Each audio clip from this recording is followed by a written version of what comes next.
Good morning, students. Today we are going to learn something in history. The period of 1000 years approximate from 700 to 1750 AD is a period where a lot of changes are occurred.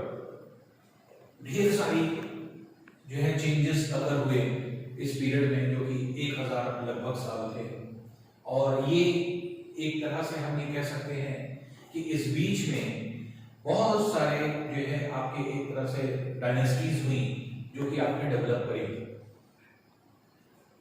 Ancient history जब हम लोग खत्म करते हैं तो वहां तक हम लोग जो है आपके गुप्ता डायनेस्टी और मौर्य डायनेस्टी जो है आपके चलती है, और 7th सेंचुरी तक जो है आपके इंफॉर्मेशन हम लोगों को मौर्य और गुप्ता डायनेस्टी से मिलती है। लेकिन आफ्टर 7th जो है 700, तो 700 AD से लेकर के 1750 AD तक ये जो आपके रीजन है ये बहुत वेकेटेड है। यहाँ पर जो सोर्सेज है वो बहुत कम है। हिस्टोरियन जो सोर्सेज है हमारे पास ये बहुत लिमिटेड है, इनके बारे में जानकारी जो है आपको मिलती है। इसी पीरियड में बहुत सारे डायनेस्टीज डेवलप हुए, छोटे छोटे जो है आपके साम्राज्य एम्पायर डेवलप हुए। कभी कभी बड़े बड़े एम्पायर आए, क्योंकि इसी बीच में दिल्ली सल्तनत जो है वो भी जो है आपके आई। मुगल जो एम्पायर था वो भी यहीं पर इसी बीच में आया, और छोटे छोटे जैसे तुगलक है, खिलजी डायनेस्टी है, सैयद डायनेस्टी है, ये सब जितनी भी डायनेस्टीज थी वो सब इसी बीच में आई। लेकिन ये एक ऐसा पीरियड था कि जिसमें हमें जो रिसोर्सेस थे बहुत कम थे और रिलेट करना बड़ा मुश्किल था। और इंडिया के रेस्पेक्ट में अगर हम देखें तो बहुत सारे चेंजेस आए। उन्हीं चेंजेस को हम लोग यहाँ पर पढ़ने की कोशिश करेंगे जो हम लोगों को एक तरह से सोर्सेस के फॉर्म में मिले हैं। तो अब सबसे पहली चीज ये होगी कि जो भी हम लोग को जानकारी मिली, जो सोर्सेस हैं हमारे हिस्टोरियन, वो क्या है। तो अगर हम उसको देखें, सबसे पहली चीज होती है इंस्क्रिप्शंस।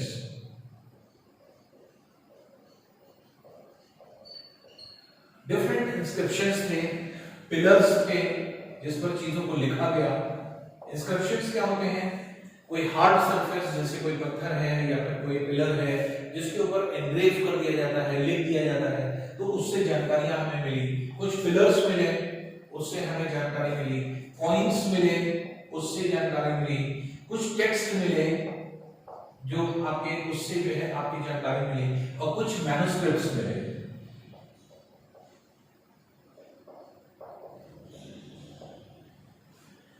ये हमारे पास सोर्सेस थे। इन सोर्सेस ने हमें इन चीजों को बताने की कोशिश की कि इंडिया किस दौर से गुजर रहा था या क्या क्या चीजें इसके अंदर हो रही थी। तो इंस्क्रिप्शंस ठीक है, जो चीज लिखी हुई है वही चीज हम लोग इंटरप्रेट कर लेंगे, पढ़ लेंगे, पिलर्स भी, कॉइन्स भी, टेक्स्ट भी। जो प्रॉब्लम आई वो आई मैन्युस्क्रिप्ट्स में। मैन्युस्क्रिप्ट्स क्या थी? जैसे मैंने आपको बताया था, मैनु और स्क्रिप्ट दो चीजों से मिलकर बना है। मैनु मतलब होता है हैंड और स्क्रिप्ट मतलब होता है राइटिंग। तो जिसके मतलब ये हुआ कि हैंड रिटन मैटर, और ये हैंड रिटन मैटर ऐसी चीजों पर थे जो आपके एक तरह से खत्म हो जाते हैं, डिके कर जाते हैं। जैसे पहले एंशिएंट पीरियड में लोग पत्तियों पर लिखा करते थे, मैन्युस्क्रिप्ट पत्तियों पर थी। फिर धीरे धीरे करके इस रिजीम तक आते आते हम लोग ने पेपर क्योंकि इजाद कर लिया था, पेपर्स डेवलप हो चुके थे, तो इसलिए। लेकिन प्रिंटिंग अभी नहीं शुरू हुई थी इनिशियल स्टेज में। आपके एक तरह से लास्ट स्टेज तक आते आते इस पीरियड के तब तक प्रिंटिंग स्टार्ट हो गई थी। लेकिन स्टार्टिंग में बहुत प्रॉब्लम है। प्रॉब्लम ये है कि जैसे फॉर एग्जांपल मान लीजिए कि आप किसी दिन एब्सेंट हो जाते हैं क्लास में। जब आप किसी दिन एब्सेंट हो जाते हैं, नेक्स्ट डे आते हैं, अपने दोस्त की कॉपी लेते हैं और उस कॉपी को अपने जो है आप उसको फिर से कॉपी करते हैं अपनी कॉपी में उस नोट्स को। तो उस कंडीशन में कभी कभी ऐसा लगता है कि हाँ कि कुछ चीज पढ़ने में नहीं आ रही, आपके फ्रेंड ने पता नहीं क्या लिखा हुआ है, तो आप अंदाज लगाते हैं कि क्या लिखा होगा और उस अंदाज से उस चीज को लिखने की कोशिश करते हैं, और कभी कभी उस अंदाज में गलत लिख जाते हैं, स्पेलिंग मिस्टेक हो जाती है या कुछ भी हो जाती है, या कोई वर्ड है मिलता जुलता वर्ड आपने लिख दिया, समझ में नहीं आ रहा था कि वो क्या लिखा था। इसी तरह से जो मैन्युस्क्रिप्ट्स थी ये डिस्ट्रॉय हो रही थी, कागज थे सड़ रहे थे, तो जो बचे हुए कागज थे उसको जो है आपके एक तरह से ट्रांसफर किया गया। जब ट्रांसफर किया गया न्यू मैटर्स पर या न्यू पेपर्स पर, तो उस ट्रांसलेशन में, उस जो है आपके एक तरह से ट्रांसफर करने में वो जो है आपके बहुत सारी चीजें चेंजेस हो गई, बहुत चेंजेस आ गए कि लिखने वाला कुछ कह रहा है और आपको समझ में कुछ आ रहा है। तो इसकी मैन्युस्क्रिप्ट्स जो थी वो बहुत हद तक बदल गई, बहुत हद तक चेंज हो गई। क्यों चेंज हो गई? उसका रीजन ये था हैंड रिटन मैटर्स को फिर से रीराइट किया गया और रीराइट करने से जो है आपके चेंजेस जो है आपके आने लगे। बहुत सारे ऐसे, इन्हीं सब चीजों से हमें क्या मिलता है, हमें जो है जानने को मिलता है कि क्या क्या चीजें हुई। अब जैसे new and old terminologies, terms की बात अगर हम करें, जैसे बहुत इंटरेस्टिंग चीज देखिए हम आपको बताने जा रहे हैं, बहुत कम लोगों को पता होता है, बहुत क्योंकि जो लोग जो है आपके हिस्ट्री के बैकग्राउंड में जाते हैं उनको तो पता रहता है, लेकिन हिस्ट्री के बैकग्राउंड में अगर आप नहीं गए तो बहुत सारी चीजों की जानकारी नहीं होती। जैसे हमारे देश का नाम क्या है? हिंदुस्तान, इंडिया। हिंदुस्तान इंडिया क्या है या कैसे डिराइव हुआ, किस तरह से आया? तो नॉर्मली क्या है कि हम लोगों के यहाँ, क्योंकि जैसे मैंने आपको बताया था, कोई भी सिविलाइजेशन जो होती है, कोई भी सिविलाइजेशन, सभ्यता जहां लोग रहते हैं, बसते हैं, उसको सिविलाइजेशन कहते हैं। तो वो सिविलाइजेशन जो बसती है हमेशा ज्यादातर नदियों के किनारे बसती है।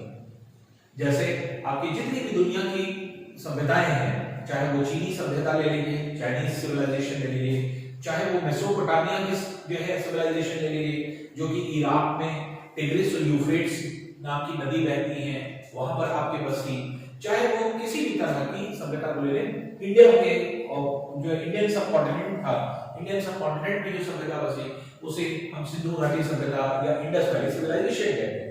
क्यों?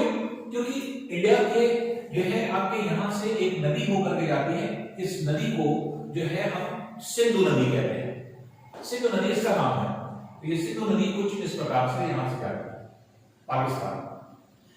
इसमें सतलज, व्यास, रावी, चिनाब, झेलम, ये 5 नदियों का जो रिवर, ये 5 रिवर्स हैं, ये सब मिल जाती है और मिलकर के पाकिस्तान जाती है और पाकिस्तान में जाकर के ये गिर जाती है।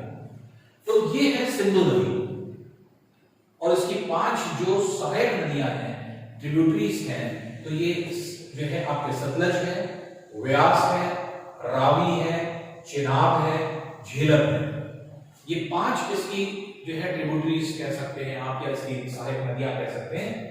तो इन नदियों के किनारे, नदियों के आसपास पूरी सभ्यता बसी। और हमारे देश में बहुत सारे ऐसे, जैसे आपने पढ़ा होगा इससे पहले एंशिएंट उसमें, कि हमारे देश में बहुत सारे लोग आए, चाहे अंग्रेज आए। अंग्रेजों को हम लोग इसलिए जानते हैं क्योंकि पूरे अंग्रेज ने बहुत दिनों तक हम लोग पर शासन किया। लेकिन सिर्फ अंग्रेज ही नहीं थे, हम लोगों के यहाँ यूनानी भी आए, ग्रीस भी आए, हम लोगों के यहाँ ईरानी लोग भी आए, हम लोगों के यहाँ फ्रांसीसी लोग भी आए, तो हम लोगों के यहाँ से पुर्तगाली भी आए। तो जो भारत देश है, इस भारत में बहुत सारे देशों से लोग आए। तो पुर्तगाल के भी लोग थे, फ्रांस के भी लोग थे, आपके यूनान के भी थे, ईरान के भी थे। खास तौर से यूनान देश में रहने वाले लोग जो थे, उनका थोड़ा सा प्रोनाउंसिएशन कुछ इस तरह का होता है। जैसे फॉर एग्जांपल आपने देखा होगा, जैसे हम लोग नॉर्मली, जैसे हम लोग कोई भी बोलते हैं, कोई जरूरत नहीं कि पूरे विश्व भर में, पूरे world, through out the world एक ही प्रोनाउंसिएशन हो। जैसे हम लोग जैसे बोलते हैं नॉर्मल ऐसे भाषा में, देयर इज अ कार। अब देयर इज अ कार हम लोग बोलते हैं, एकदम साफ समझ में आता है कि कार को CAR को कार पढ़ रहे हैं। लेकिन आप कभी भी आप फॉरेनर्स को देखें या फिर आपको इंग्लिशमैन को देखिए, वो क्या कहेगा? There is a car, there is a car. का आवाज निकलेगी, रा की आवाज ही नहीं निकलेगी, आ जाएगा। तो वो आपको समझना पड़ता है, उनकी लैंग्वेज ऐसी होती है, देयर इज अ कार। तो ये क्या है कि इस तरह की प्रोनाउंसिएशन होता है। तो यूनानी जो होते थे, अब यह इस नदी का नाम क्या था? सिंधु नदी। इसको कहते हैं सिंधु नदी। अगर सिंधु नदी यूनानी के बारे में इन्होंने पूछा ये नदी कौन सी है? उनका सिंधु, इंदुस। तो अब यहां पर क्या है, इंदूज। प्रोनाउंसिएट ये ऐसे करने लगे, सिंधु कहा जाता था लेकिन उन लोग प्रोनाउंसिएट नहीं कर पाते थे, उन लोग इंदूज बोल रहे थे। फिर फ्रांसीसी और पुर्तगाली और उसमें हा लगा देते थे, हिंदूज। तो यहां पर क्या है, उन्होंने इसी हिंदूज को हिंदूज कर दिया।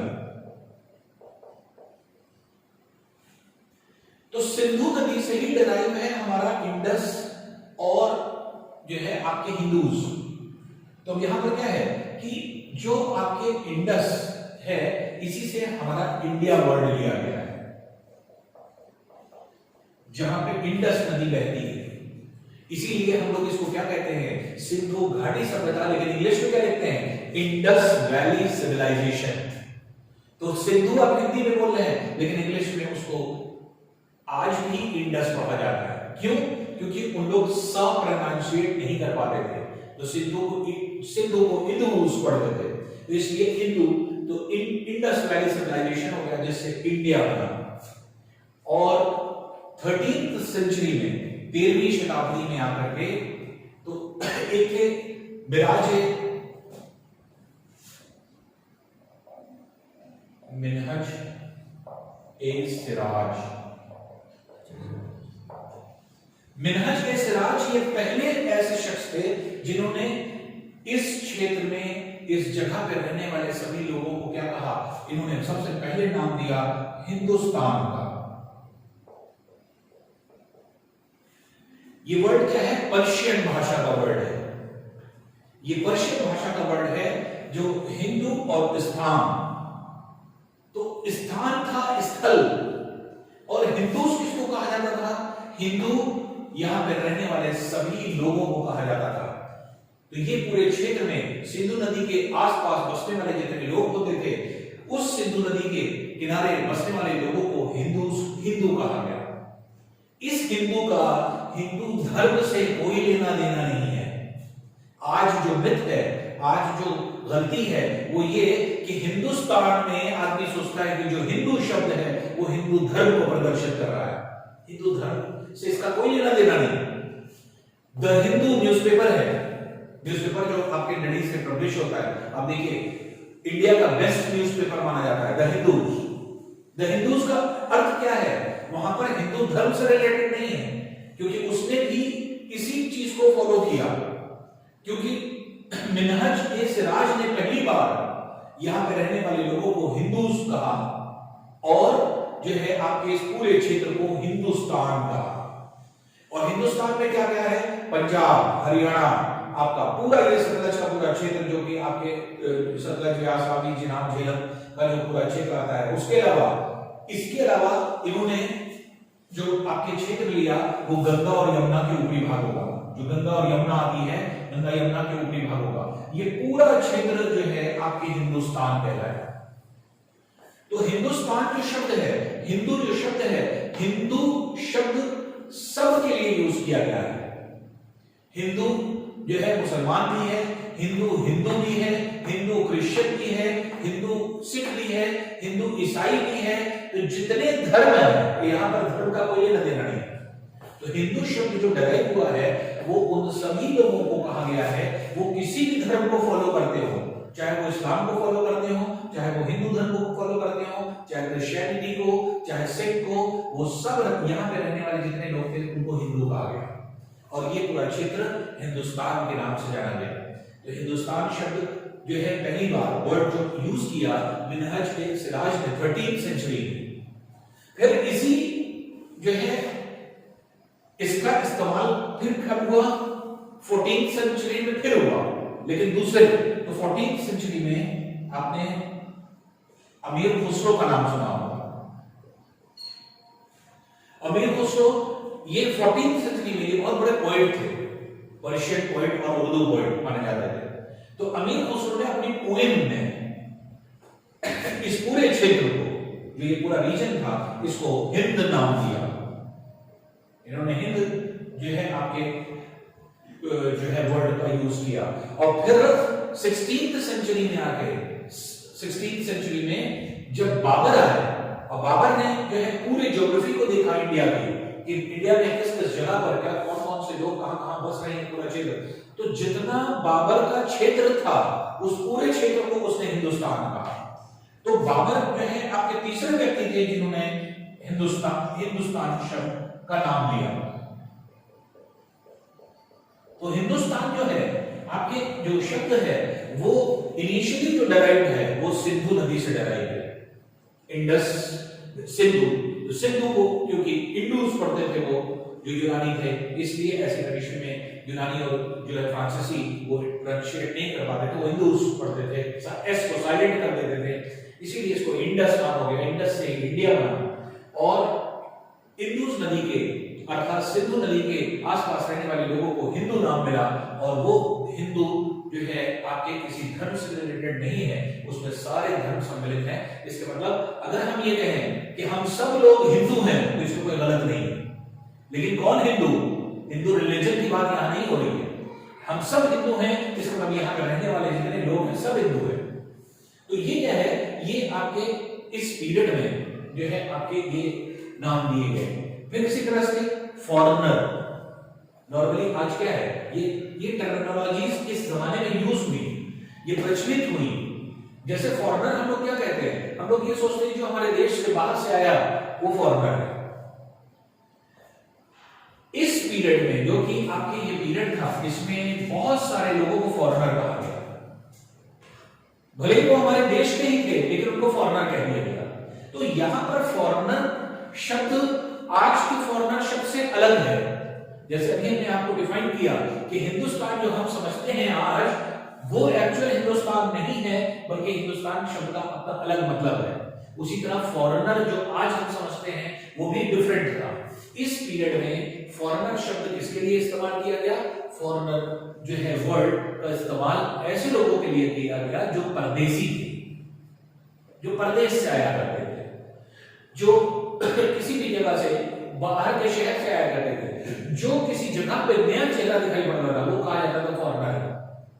तो हो सकता है कि बगल वाले गांव में ही रहता हो लेकिन उसको फॉरेनर कहा जाता था, जबकि नॉर्मली आज हम फॉरेनर किसी बगल वाले गांव, किसी बगल वाले राज्य, किसी बगल वाले शहर में रहने वाले लोगों को नहीं कहते, हम ये कहते हैं कि अपनी कंट्री के बाहर से आने वाले लोग फॉरेनर्स।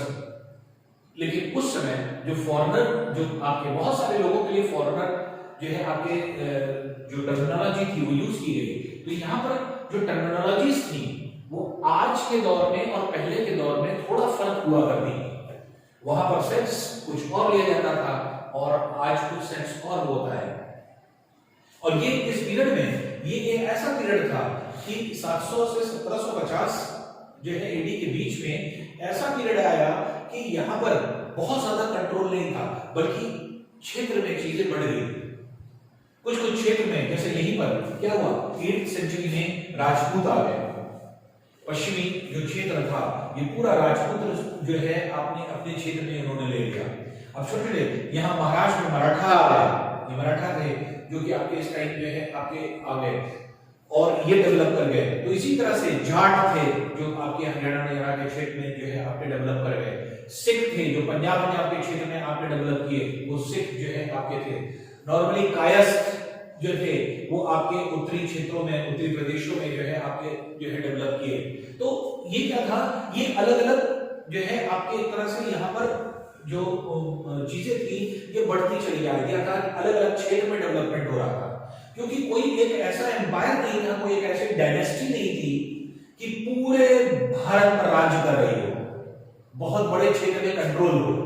क्योंकि जब मुगल आए, जब मुगल बादशाह, अभी आप पढ़ेंगे इसी पीरियड में जब मुगल आए, तब ये सब धीरे धीरे करके आपके सारी चीज खत्म हुई और पूरे क्षेत्र में फिर मुगल एम्पायर एक बड़ा एम्पायर के रूप में जो है आपने डेवलप किया। दिल्ली जो सल्तनत है, दिल्ली सल्तनत में भी आपके बड़े क्षेत्र डेवलप हुए, छोटे छोटे क्षेत्र खत्म होकर गए। लेकिन इस बीच में 8th सेंचुरी से 14th सेंचुरी के बीच में ये सारे लोग यहाँ पर जो आपके डेवलप हुए, चाहे वो राजपूत थे, मराठा थे, जाट थे, आपके सिख थे, कायस्थ थे, ये सब क्या थे, ये अलग अलग क्षेत्र में, जैसे राजपूत थे ये क्षत्रिय लोग होते थे। तो यहाँ पर क्या है कि यहाँ पर अभी तक जो हमारी एक तरह से ये पीरियड था, इससे पहले का पीरियड, इससे पहले के पीरियड में बहुत ज्यादा पॉलिटिकल चीज में धर्म इन्वॉल्व नहीं होता था। अब यहां पर क्या होने लगा, अब यहां पर धर्म इन्वॉल्व होने लगा, लोग धर्म की तरफ ज्यादा भागने लगे और धर्म के आधार पर बंटने लगे। तो बहुत सारे जैसे आपके जाट्स थे, तो ये जाट्स क्या थे, इन्होंने अपने अपने क्षेत्र को जो है आपके बना लिया, वो किसी के अंडर में नहीं रहना चाहते थे, वो अलग रहना चाहते थे। तो वहां पर क्या होता था, अपने पूरे क्षेत्र को के अंदर वो अलग से जो है आपके कानून और नियम बनाते थे।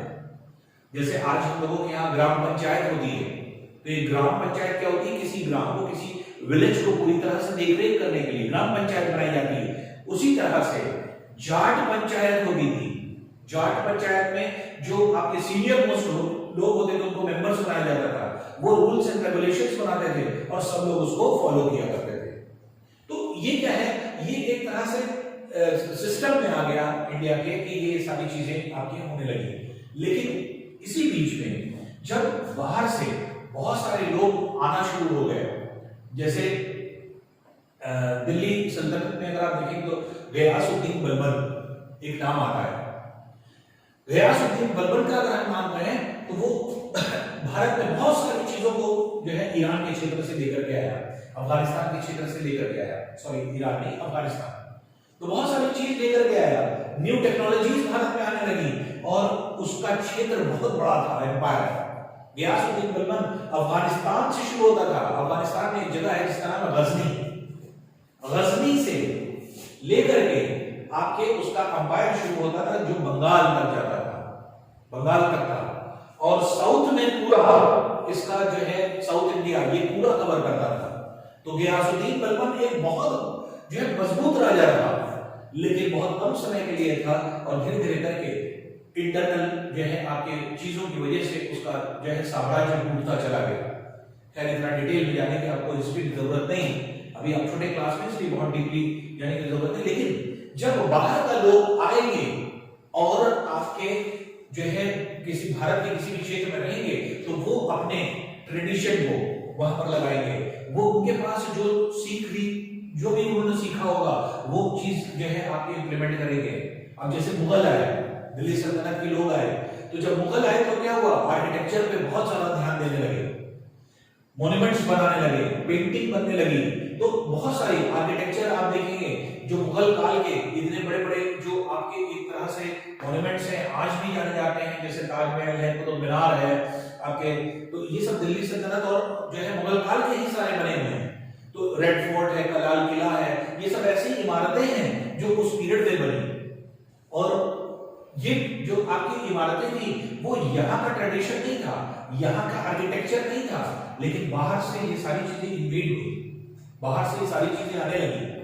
जब बाहर से आने लगी खास तौर से क्योंकि जो अफगानिस्तान था ये और पाकिस्तान का जो रीजन था, पहले पाकिस्तान नहीं था, ये पूरा इंडिया था। जो आज हम पाकिस्तान अलग कर देते हैं ये पूरा इंडिया था। तो इंडिया से ही आप ये कह सकते हैं इंडियन सब कॉन्टिनेंट ये पूरा था, ये अफगानिस्तान था। अफगानिस्तान के बगल में यहां पर था ईरान, ईरान लगा हुआ था भारत से। तो ये जो पाकिस्तान आज है, आज ये भारत का हिस्सा, ये भारत था जो आज पाकिस्तान बन गया। तो भारत से ही जो है आपके एक तरह से ईरान लगा था और ईरान में पर्शियन भाषा का यूज हुआ करता था। और पर्शिया के क्षेत्र में जो पर्शियन क्षेत्र था, ईरान था, उसमें बहुत सारे डेवलपमेंट्स हुए थे। वो हमसे ज्यादा डेवलप था, वो हमसे ज्यादा चीजों को जानता था, उसके पास ज्यादा पावर था चीजों का। तो जब यहां से लोग आए तो ये सारे लोग जो आपके चाहे वो दिल्ली सल्तनत में अभी आप पढ़ेंगे क्योंकि आप ये बड़ा पोर्शन हो जाता है, मुगल काल अभी पढ़ेंगे, पूरा मुगल एम्पायर पूरा पढ़ेंगे। आप देखिए कि जितने लोग आए सब ने कुछ ना कुछ यहाँ पर जो है कुछ ना कुछ बनवाया, कुछ ना कुछ दे करके गए, आर्किटेक्चर्स दे करके गए, पेंटिंग्स दे करके गए। तो मुगल काल की बहुत सारी चीजें अभी भी एग्जिस्ट करती हैं। उस समय उस टाइम पर जितने लोग यहाँ पर आए, इन्वेड किए, और जो इन्वेजन्स था इन लोगों का जो वेस्टर्न जो है आपके रीजन से आए, तो उसकी वजह से कुछ नई टेक्नोलॉजी इंडिया में मिली। और इस नई टेक्नोलॉजी में जो सबसे इंपॉर्टेंट चीज मिली वो क्या थी, आपके पर्शियन व्हील, स्पिनिंग व्हील और फायर आर्म्स। ये तीन चीजें बहुत इंपॉर्टेंट मिली। पर्शियन व्हील क्या होती है, आपने देखा होगा कि हम लोगों के यहाँ जब खेती की जाती है तो एक बड़ी सी जो है ऐसे एक व्हील होती है, इसमें जो है पानी के डब्बे होते हैं ऐसे लटके हुए, और ये व्हील जब घूमती है तो इसके अंदर यहाँ पे पानी भरा होता है, ये पानी लेकर के जाती है दूसरी तरफ फेंक देती है, तो पानी फेंकने का काम इसके जो है उससे होता है। तो ये क्या है, ये व्हील क्या करती थी, दूर दूर तक पानी को फेंकती थी और ये पानी जो है नहर के सहारे एक जगह से दूसरी जगह पहुंच जाता था। तो ये क्या है कि इस चक्के को चलाया जाता था, ये एक तरह की ऐसी व्हील थी जो आपके बहुत बड़े क्षेत्र में सिंचाई कर देती थी, और ऐसे पानी को ढो करके कहीं पे ले जाना या भर के ले जाना वो बहुत बड़ा काम होता था। लेकिन इससे पर्शियन व्हील से क्या हुआ कि पानी अपने आप फेंकने लगा, इसका मतलब पानी को जो है एनर्जी मिलने लगी, और ये एनर्जी क्या है, काइनेटिक एनर्जी, और जिसकी वजह से पानी एक जगह से दूसरी जगह अपने आप जाने लगा। तो पर्शियन व्हील का जो यूज हुआ तो ये एक तरह से आपने था कि जिसमें इरिगेशन सिस्टम हमारा जो था, सिंचाई इरिगेशन जो है बहुत तेजी से मजबूत हुआ। जब इरिगेशन मजबूत हुआ तो इंडिया में बहुत सारी चीजें, जैसे अंग्रेज भी लेकर के आए इस पीरियड में, क्योंकि अंग्रेज ले आए तो आखिर में आते आते 17वीं शताब्दी 17th सेंचुरी के बाद क्योंकि अंग्रेज आने लगे तो इसलिए आपके बहुत सारी चीजें जो है इंडिया में आने लगी। खास तौर से 6 चीजें इंडिया में जो है आपके क्रॉप्स के फॉर्म में आई, जैसे जो आपके क्षेत्र में, क्योंकि इंडिया में यहाँ पर ये पूरा रीजन जो था जो वेस्टर्न कोस्ट का, ये वेस्टर्न कोस्ट पर जो है आपके चाय और कॉफी, टी और कॉफी, ये बहुत ज्यादा प्रोडक्शन होता है। तो यहाँ पे प्रोडक्शन टी का कैसे किया जाए और कॉफी का प्रोडक्शन कैसे किया जाए हम लोग नहीं जानते थे, लेकिन अंग्रेजों ने आकर के हमें बताया है। तो यहाँ पर क्या है कि इस तरह से चाय कॉफी का को कैसे बनाना है, किस तरह से जो है उसके पेड़ लगाए जाते हैं, उसको कैसे पिया जाता है। अब कुछ डेट्स ऐसी होती हैं कि एक दिन में हमें नहीं पता चल जाता, एक दिन में नहीं पता चलता कि हाँ जो है चाय हम लोगों ने कब पीना शुरू किया था। एक स्पैन होता है कि जिसमें धीरे धीरे करके हम लोगों की आदतें पड़ी। तो आलू आया, आलू जो है आपके डेवलप होने लगा, तो ये सब धीरे धीरे करके आपके डेवलपमेंट्स हुए। जो बाहर से आने वाले जो है आपके बहुत सारे सीरियल क्रॉप्स थे जो कि आपके आए। सिंचाई कैसे की जाती है, कम पानी में ज्यादा क्षेत्र को कैसे सींचा जाता है। जो ईरान से बहुत सारे जो है आपके एक तरह से पर्शियन जो है एक तरह से इरिगेशन सिस्टम अंदर आने लगा, जिसमें आप अभी जो देखते हैं जैसे ड्रिप इरिगेशन, जो टपक सिंचाई है, फिर इसी तरह से जैसे मान लीजिए कनाल सिंचाई है, स्प्रिंकल सिंचाई है, ये सब क्या है, ये सब ईरान से आई हुई सिंचाई है। तो ईरान से इन्वेंट की गई, जिसने ये सिखाया हम लोगों को, क्योंकि हम लोग बहुत ज्यादा पढ़े लिखे नहीं थे, हम लोगों के यहाँ कोई डेवलपमेंट नहीं था, लेकिन लोगों के आने से हम लोग डेवलप होने लगे, लोगों के आने से चीजें सीखने लगे हम लोग ने मूर्ति कला जो आपने सीखी, स्टैचू मेकिंग जो आपकी होती है, कार्विंग जो है, नक्काशी जो सीखी गई, जो पहले के घरों में नक्काशी हुआ करती थी, आप देखें आज कहीं होती है नक्काशी, लोग कैसे हुई, ये जो है आपके मुगल लेकर के आए और बेहतरीन खूबसूरत नक्काशी वाली चीजें जो है आपको बनने लगी, दिखने लगी। और उस पीरियड की अगर आप कोई भी चीज देखिए, कोई भी पुराने मॉन्यूमेंट्स को आप देखने जाए, आप देखिए कितनी खूबसूरत नक्काशी हाथों से की गई पत्थरों पर। ये सारी चीजें जो है आपके टेक्नोलॉजीज के फॉर्म में आई। स्पिनिंग व्हील, स्पिनिंग व्हील क्या थी, चरखा, कपड़े काटते, कपड़ा जो बनाया जाता है, गांधी जी चरखा खाता करते थे। तो ये चरखा कैसे आया, ये उसी समय आया कि कैसे जो है कैसे हम कपास से सूती वस्त्र को बनाएंगे, कॉटन को कैसे बनाएंगे, कॉटन क्लोथ्स को। तो कॉटन क्लोथ्स का जो आपकी मैन्युफैक्चरिंग है वो कैसे होगी, थ्रेड से। तो पहले हम लोगों ने कॉटन से थ्रेड बनाया, थ्रेड से फिर स्पिनिंग व्हील से कैसे हम लोग बुनते हैं कपड़े को, ये हम लोगों ने सीखा। फिर उसी समय फायर आर्म्स आ गए। फायर आर्म्स क्या थे, अपने बचाव के लिए, लड़ाई झगड़े के बचाव के लिए, दूसरों को मारने के लिए नहीं, बचाव के लिए आपके फायर आर्म्स आ गए, जो कि एक तरह से जैसे आज हम लोग क्या करते हैं, आज अपनी डिफेंस के लिए, हमारी डिफेंस होती है उसके लिए हम लोग मिसाइल तैयार करते हैं, हम लोग बड़े बड़े टैंक्स तैयार करते हैं, बड़ी बड़ी गन्स तैयार करते हैं। ये क्या है, ये हम लोग की सेफ्टी के लिए, किसी को मारने के पर्पस से नहीं, हम अपने आप को सेफ करने के लिए। कोई आएगा तो मारेंगे, नहीं आएगा नहीं मारेंगे। उसी तरह फायर आर्म्स होते थे। फायर आर्म्स में क्या होता था, बारूद जो है आपके भर करके किसी बोतल में छेद करके फेंक दिया जाता था, बहुत बड़ा सा ब्लास्ट होता था। फायर आर्म्स जो है आपके इस पर्पस से यूज होने लगे, इस तरह से न्यू टेक्नोलॉजी के फॉर्म में इंडिया में आए। पहले लोग नहीं जानते थे, लेकिन अब जो है आपके एक तरह से इस तरह की चीजें जो आई, जो सेल्फ सेफ्टी के लिए जो है आपके डेवलप हुई। तो इस तरह से अगर हम लोग देखें तो बहुत सारी चीजें आकर के जो है इंडिया में जो है पहुंची, डेराइव हुई, और जो है आपके हम लोगों ने बहुत सारी चीजों को सीखने की कोशिश करी, जो है आपके इस क्षेत्र में जो हम लोगों को मिला दूसरों से, जो कि बाहर से लीडर्स आए, वो हम लोगों को कुछ ना कुछ दे करके कभी ना कभी गए। फिर कुछ धर्म, अब यहीं से धर्म चढ़ने लगा, जो हमारे रिलीजन्स थे, तो रिलीजन जो था वो अपलिफ्ट होने लगा। रिलीजन में बहुत सारी चीजें थी जो कि आपके अपलिफ्ट हुई, जैसे आपके हिंदू धर्म की नई जो गॉडेस थी, डेटीज थी, उनको का डेवलपमेंट होने लगा। ब्राह्मण सामने आ गए, वो प्रीस्ट बनने लगे, अर्थात पंडित जो है आपके एक तरह से पूजा करने लगे, और मंदिर बनने लगे, नए नए मंदिरों का निर्माण हुआ, और इस तरह से जो रिचुअल्स होते हैं, जो हम लोग की प्रैक्टिसेस होती हैं, वो बढ़ने लगे। तो हिंदू जो है आपके धर्म में और जो है आपके एक तरह से बढ़ाव होने लगा, अर्थात और जो है इलैबोरेशन होने लगा इस पीरियड में। तो जो पुराना धर्म हिंदू था, जो कि कुछ बाहर जाकर के कुछ नहीं करता था, घरों में सारी चीज किया करता था, अब क्या है, धीरे धीरे करके मंदिर बाहर बनने लगे, बड़े बड़े मंदिर बनने लगे, लोग जो है आपके बाहर पूजा करने लगे, और जो है आपके फैलाव इसका होता चला गया, पर्व ज्यादा हो गए, फेस्टिवल्स मनाने लगे। तो उसी में एक जो है आपके एक तरह से आया भक्ति कल्ट। भक्ति क्या था, उसी में से कुछ लोग अलग हो गए और उन्होंने कहा कि हम इतनी जो है चीजें नहीं करेंगे कि हम भगवान को खुश करने के लिए, खुदा को खुश करने के लिए हम ये भी करें, ये भी करें, ये भी करें। तो भक्ति जो था, कल्ट जो था, वो क्या था, वो ऐसे पीपल का जो है आपके जो है जमाव था, या आप ये कह सकते हैं ग्रुप था, जो ये कहता था कि नहीं, हम भगवान से डायरेक्ट मांगेंगे, हम ये सब नहीं करेंगे, पूजा पाठ नहीं करेंगे, ये नहीं करेंगे। तो वो जो था एक अलग से भक्ति कल्ट इसी से शुरू हुआ। तो भक्ति वाले लोग जो कि आपके एक तरह से डायरेक्ट जो है किसी चीज को बिना किसी रिचुअल्स या सेरेमनीज को देखते हुए, जितने भी हम लोगों की ट्रेडिशनल चीजें होती हैं, ढेर सारे जो है पर्व मनाते हैं, हम लोग नहीं मनाते, वो डायरेक्ट कुछ जो है आपके चीजें होती है, अलग अलग नाम से आज जाने जाते हैं। आज तो बहुत सारे इस तरह के भक्ति कल्ट के लोग जो है आपके अलग अलग जो है ग्रुप्स में मिलते हैं।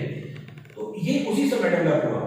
फिर इंडिया में जो है आपके जैसे जैसे ये आगमन होने लगा, तो अब क्या हुआ, देखिए जो रिलीजन था वो क्यों बढ़ने लगा, रिलीजन का बढ़ना, एक तो हिंदुइज्म ये एक्सप्लोर करने लगा, दूसरा इस्लाम आ गया। इस्लाम के आने से, क्योंकि पहले इस्लाम में क्या है, इस्लाम में जिसे कहा जाता है होली बुक कुरान है। पहले क्या हुआ, जो लोग जो है आपके एक तरह से जो अंग्रेज थे, जो भारत में आपके मर्चेंट्स के फॉर्म में आए थे, व्यापार करने आए थे, तो वो उन्होंने पहले जो है आपके होली बुक लाया, होली बुक ला करके आपके उसकी प्रीचिंग्स को बताना शुरू किया। लोगों जो इंस्पायर हुए लोग, उन्होंने उसको अडॉप्ट करना शुरू कर दिया, और इसी को कहा गया कि इस्लाम का प्रचार होने लगा। तो ये क्या है, ये धीरे धीरे हुआ। लेकिन जब आपके जो आपके दिल्ली सल्तनत और जो है आपके एक तरह से मुगल बादशाह जब आए, तो इन्होंने क्या किया, इन्होंने प्रचार प्रसार और ज्यादा कर दिया। तो जैसे सिर्फ ऐसा नहीं कि इस्लाम धर्म में ही ऐसा हुआ, हिंदू धर्म में भी जितना था। तो क्या हुआ कि इस बीच में जितने राजा आए, चाहे वो हिंदू धर्म से संबंधित थे, चाहे मुस्लिम धर्म से, वो सब पैटर्न बन गए। पैटर्न क्या हो गया, संरक्षक जिसको हम लोग कहते हैं। तो पैटर्न बन गए, और ये पैटर्न बन गए, इसके मतलब अपनी शरण में वो धर्म को जो है फैलाने लगे। तो बहुत सारे ऐसे राजा हुए जो आपके हिंदुइज्म के पैटर्न बने, बहुत सारे जो है आपके एक तरह से ऐसे राजा हुए जो इस्लाम के पैटर्न बन गए, और जो है आपके एक तरह से इस तरह से जो है इस्लाम को और हिंदुइज्म धर्म को जो है उन्होंने फैलाना शुरू कर दिया। तो ये जो आपके एक तरह से चीजें थी, ये इस पीरियड में होती चली गई जब तक ब्रिटिशर्स नहीं आए। फिर धीरे धीरे जब ब्रिटिशर्स आए, उन्होंने सब खत्म कर दिया और पूरे पर अपना कब्जा कर लिया। लेकिन उससे पहले की कहानी यह है कि ब्रिटिशर्स के आने से पहले ये सब टूटे अलग अलग पड़े लोग थे। कहीं पे मराठा राज कर रहे हैं, कहीं पर राजपूतास थे, कहीं पर जो है आपके एक तरह से जाट थे, कहीं पर राजपूत थे। तो ये अलग अलग जगह पर अलग अलग लोग थे जो कि आपके निवास कर रहे थे या फिर जो है आपके एक तरह से अपना छोटा सा एम्पायर बनाए हुए थे। लेकिन जब जो है आपके एक तरह से ये देखा गया, जब अंग्रेज आए और अंग्रेजों का आगमन शुरू हुआ, तो अंग्रेज नई नई चीज लेकर के आए, न्यू टेक्नोलॉजीज लेकर के आए और नई चीजें जो है आपके डेवलप करके लेके आए। व्यापार उन्होंने शुरू कर दिया, अच्छी चीजें जो भारत की थी वो बाहर ले जाते थे, कुछ चीजें वो भारत में भी ला करके दे जाते थे कि इसको ऐसा करो, इसको ऐसा करो, इसको ऐसा करो। तो कुछ एंगल से शायद हम अगर उस पॉइंट ऑफ व्यू से देखें, हम सिर्फ इस पॉइंट ऑफ व्यू से देखते हैं कि अंग्रेज आए और हमको उन्होंने क्या कर लिया, बंदी बना दिया। लेकिन उन्होंने बहुत सारे ऐसे काम किए जिससे पॉजिटिव सेंस से अगर हम लोग देखें तो हम लोग शायद अब तक इतना डेवलप ना हो पाते अगर वो ना आते, क्योंकि उन्होंने बहुत सारी चीजों का डेवलपमेंट कर दिया। ऐसा डेवलपमेंट, ऐसी चीजें ले आए वो जो हम लोग ने कभी सुना नहीं था। तो वेस्टर्न पूरी जो डेवलपमेंट था वो सब इंडिया में लेकर के चले आए। तो इसलिए अब क्या हुआ कि एक साम्राज्य दूसरे साम्राज्य से, एक अंपायर दूसरे अंपायर से एक दूसरे से मिलने लगा। तुम्हारी जो अच्छी चीज है तुम हमें दे दो, हमारी जो अच्छी चीज है दे दे। तो ये क्या था, ये कहलाया pan regional rule. Pan regional rule क्या है, अब रिलीजन के बेसिस पर नहीं बल्कि जो क्षेत्र थे, रीजनल, जो पैन रीजन का मतलब होता है रीजन का आपस में मिलना। तो पैन रीजन रूल क्या हुआ कि जितने भी आपके इस तरह के छोटे छोटे अंपायर थे, छोटे छोटे आपके एक तरह से राजा थे, ये अपने अपने क्षेत्रों को बढ़ाने लगे क्योंकि सबको टेक्नोलॉजी चाहिए थी। तो एक दूसरे से सब सहायता मांगने लगे। कभी कभी ये हुआ कि हम जो है एक बड़ा राजा है और शक्तिशाली है, उसने छोटे राजा पर कब्जा कर लिया, उसको सारी फैसिलिटीज दे रहा है लेकिन अपने अंडर में रख लिया, यहाँ की टेक्नोलॉजी यहाँ चली है, यहाँ की टेक्नोलॉजी है। तो इस तरह से आपके चीजें होने लगी, रियासतें बनने लगी। तो ये जो है आपके पैन रीजनल रूल आ गया इस समय तक, लास्ट तक आते आते। और फिर लास्ट में जब आपके ब्रिटिशर्स आए तो ब्रिटिशर्स ने आपके एक तरह से ये कहा कि सारी चीजें धीरे धीरे करके, क्योंकि उन्होंने क्या किया, उन्होंने पहले जितने भी राजा थे उन सबको अपने अधिकार क्षेत्र में लिया, उनसे जितने भी निजाम थे उनको जो है आपके बहुत सारे निजाम थे जो आपके एक तरह से राजा के तौर पे काम कर रहे थे, किसी क्षेत्र को देख रहे थे। तो उन्होंने ये नहीं कहा, अंग्रेजों ने ये नहीं किया क्योंकि अंग्रेजों को पता था कि हम पूरे देश पर राज नहीं कर सकते। तो उन्होंने क्या किया, उन्होंने इन्हीं निजामों को, इन्हीं राजाओं को अपनी जगह राजा बना रहने दिया, लेकिन ये कहा कि तुम हमारे लिए काम करोगे, अर्थात यहाँ के राजा तुम बने रहो, लेकिन हम यहाँ पर जो चीज करवाएंगे, चाहे जो चीज एक्सपोर्ट कराएंगे, इंपोर्ट कराएंगे, जो कहेंगे, जैसा टैक्स होगा टैक्स हम लेंगे। तो ये सारी चीजें हम तुम्हें डेवलप करेंगे तो हमें टैक्स दो। तो कितने टैक्सेस थे देखिए जो आपके देने पड़ते थे अंग्रेजों को। तो अंग्रेज टैक्स क्यों लेते थे, क्यों, क्योंकि डेवलपमेंट करके देते थे आपको उसी पैसे का। तो इसलिए जो है आपके एक तरह से ये चीजें डेवलप हुई ब्रिटिशर्स के आने पर। तो ब्रिटिशर्स ने जो हिस्ट्री इस टाइम की लिखी है, इस टाइम की जो हिस्ट्री ब्रिटिशर्स ने लिखी है, तो बहुत सारी किताबों के अंदर आप देखेंगे तो ब्रिटिशर्स ने इस पूरे रीजन को, इस पूरे पार्ट को क्या किया है, 3 पार्ट में बांट दिया। उन्होंने पूरे को कहा कि इस पीरियड को स्टडी कैसे किया जाए, स्टडी किया जाए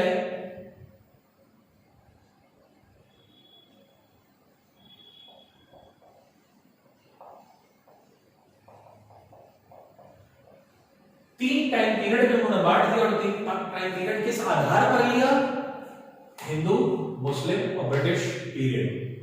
हिंदू पीरियड, मुस्लिम पीरियड, ब्रिटिश पीरियड। एक हिसाब से देखिए अगर पढ़ा जाए तो इस पूरे पीरियड को पढ़ना आसान भी हो सकता है। आसान ये हो सकता है कि हमने इस पूरे पीरियड में हिंदू जितने भी राजा हैं, ये रिलीजन से मतलब था, तो हिंदू जितने राजा हैं उन सब के बारे में हम लोगों ने स्टडी कर लिया। फिर मुस्लिम कितने राजा हैं इसी पीरियड में, उनके बारे में हम लोगों ने स्टडी कर लिया, क्योंकि जो साम्राज्य थे वो या तो किसी न किसी एक रिलीजन को फैला रहे थे, इसलिए या तो साम्राज्य जो था, एम्पायर जो था, वो या तो मुस्लिम था या तो हिंदू था। इसलिए ब्रिटिशर्स ने अपनी किताबों में इसी तरह से लिखा है। इन्होंने पूरे इस जो है स्पैन को, इस 1000 साल के स्पैन को अलग अलग जगह पर 3 पार्ट में कैसे बांट दिया? हिंदू रेन। रेन क्या होता है? REIGN। रेन मतलब होता है अर्थात उनका जो राज करने का समय है उसको रेन कहते हैं। हिंदू रेन अलग था, मुस्लिम रेन अलग था, फिर ब्रिटिशर्स। जब तक ब्रिटिशर्स नहीं आए थे तब तक क्या था? हिंदू और मुस्लिम राजा थे, कहीं कहीं पर हिंदू राजा, कहीं कहीं मुस्लिम राजा। अब ऐसा करने पर क्या कोई कठिनाई होगी? 2 कठिनाइयां समझ में आती है। पहली चीज ये कि दोनों के काल अलग अलग नहीं हो सकते, पीरियड अलग अलग नहीं हो सकते। क्यों? क्योंकि ऐसा कभी नहीं हुआ कि एक साथ पूरे भारत में, पूरे इंडिया में एक साथ हिंदू राज कर रहे हैं, कहीं पर मुस्लिम का, या कभी ऐसा नहीं हुआ कि पूरे भारत में एक साथ मुस्लिम जो है कर रहे हैं। तो पीरियड अलग हो ही नहीं सकता, एक ही पीरियड में दोनों लोग मिल रहे हैं। तो इसलिए सबसे पहली चीज ये कि ब्रिटिशर्स के आने से पहले, ब्रिटिशर्स रूल जब से आया तब तो ठीक है, सब खत्म हो गया, हिंदू और मुस्लिम जो राज्य थे वो सब खत्म हो गए। सीधे सीधे क्या हो गए? आपके ब्रिटिश रूल का लगा। ये पढ़ना तो आसान है, इसके आगे का पोर्शन, लेकिन इसके पहले का पोर्शन पढ़ना मुश्किल है। दूसरी इंपॉर्टेंट चीज जो है, अगर हम अब देखिए एक ड्रॉबैक भी है इसका। ड्रॉबैक तो ये है कि जैसे एक धर्म के आधार पर अपने सारी चीजों को बांट दिया। ब्रिटिशर्स ने अपने इस रीजन को, इस टाइम को इन 3 पार्ट में बांटा तो है, लेकिन एक कमी रह गई। इस तरह से अगर हम बांटेंगे तो हम इंडिया की डाइवर्सिटी को नहीं शो कर पाएंगे, विविधता जिसको हम लोग कहते हैं, डाइवर्सिटी नहीं शो कर पाएंगे। हम लोग कभी जो है ये नहीं शो कर पाएंगे कि भारत में ऐसा है। अब हमें क्या शो करना पड़ेगा कि हिंदू राजा ने ऐसा किया, मुस्लिम राजा ने ऐसा किया। तो यहां पर क्या है, एक अलगाव से लग रहा है, जैसा लग रहा है कि भारत पर एक बार हिंदू ने कब्जा जो है अपने राज्य किया, एक बार फिर मुसलमान राज्य कर रहा है, जबकि ऐसा नहीं है। भारत में हर तरह के, हर धर्म के लोग थे।